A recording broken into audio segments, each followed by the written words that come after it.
హైదరాబాద్ నుంచి శశిరేఖ రాస్తున్నారు. సత్సంతానం కోసం అనునిత్యం పఠించాల్సిన గణపతి మంత్రం ఏమిటి తెలియచేయగలరు అంటూ రాస్తున్నారు. సంతాన ప్రాప్తికి కపిల నామం అంటే చాలా గొప్ప నామంగా కపిల మహర్షి చెప్పాడు స్వయంగా. కపిలుడు అనే పేరుతో విష్ణుమూర్తి ఒకప్పుడు ఒక అవతారం ఎత్తాడు. శ్రీ మహావిష్ణువుకి 22 అవతారాలు ఉన్నాయి. అందులో ఒక అవతారం ఏమిటి? కపిల అవతారం. కపిల శబ్దానికి నలుపు అని అర్థం. పూర్తిగా ఆపాదమస్తకం శరీరం అంతా నల్లగా ఉండేలా పుట్టాడు పూర్వం విష్ణుమూర్తి. ఎవరికి? కర్దమ ప్రజాపతికి, దేవహూతికి. ఇక్కడ ఒక విషయం పూర్తిగా చెప్పాలి, అది చెబితే కానీ ఈ ఉపాసన గురించి తెలియదు.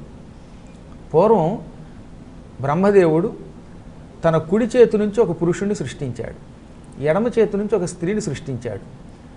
బ్రహ్మని సంస్కృతంలో స్వయంభూ అంటారు. స్వయంభూ నుంచి పుట్టాడు కనుక ఆయనకి స్వయంభవమును మనువు అని పేరు అన్నమాట. కుడి చేతి నుంచి, బ్రహ్మ కుడి చేతి నుంచి పుట్టిన ఆయన స్వయంభవ మనువు, ఎడమ చేతి నుంచి పుట్టినవాడు శతరూప. ఈ ఇద్దరికి పూర్వం స్త్రీ పురుషుల యొక్క సంభోగం ద్వారా సంతానం కలగడం లేదు. ఈ ఇద్దరే చరిత్రలో మొదటి దంపతులు. ఇక్కడి నుంచి స్త్రీ పురుషుల కలయిక ద్వారా సంతానం ఏర్పాటు చేశాడు బ్రహ్మ. వీరిద్దరికీ దేవహూతి అని ఒక కూతురు పుట్టింది. ఇంకా తర్వాత కొడుకులు కూడా పుట్టారు, అదంతా మనకు అనవసరం. ఉత్తముడు మొదలైనటువంటి ప్రజాపతులకు మూల కారణమైన ప్రియవ్రతుడు, ఉత్తానపాదుడు అని 2 కొడుకులు స్వయంభూకు పుట్టారు. ఆ కథ ఇక్కడ అక్కర్లేదు. కానీ దేవహూతి అనే కూతురు పుట్టింది. ఈవిడ కర్దముడనే ప్రజాపతికి ఇచ్చి పెళ్లి చేశాడు. కర్దముడికి, దేవహూతికి విష్ణుమూర్తి కపిలుడు అనే పేరుతో పుట్టాడు. ఈ కపిల మహర్షి సాంఖ్యయోగాన్ని లోకానికి అందించాడు.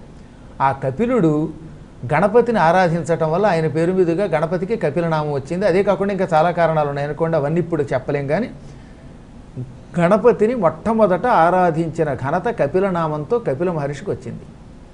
అప్పుడు కపిలుడికి గణపతి ఒక వరం ఇచ్చాడు.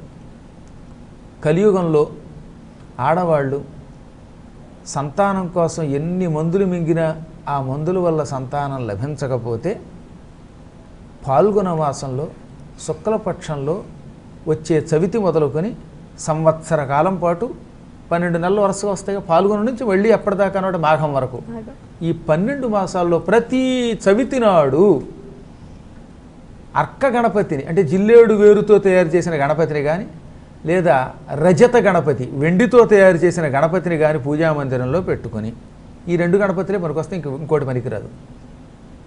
ఆ గణపతిని యథాశక్తిగా మన ఓపికను బట్టి పూజించవచ్చు. అంతకుమించి ఆయన ఇంత పూజని చెప్పలేదు. మన యథాశక్తిగా పూజించి ఓం కపిలాయ నమః, ఓం కపిలాయ నమః, ఓం కపిలాయ నమః.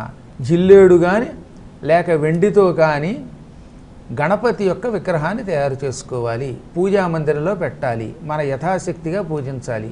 నైవేద్యం బెల్లం ముక్కో, అటుకులో, పాయసము ఏదో ఒకటి పెట్టుకోవచ్చు. ఏమీ లేకపోతే ఓ పండు పెట్టండి, అది లేకపోతే మనస్సునే నైవేద్యంగా ఇవ్వండి.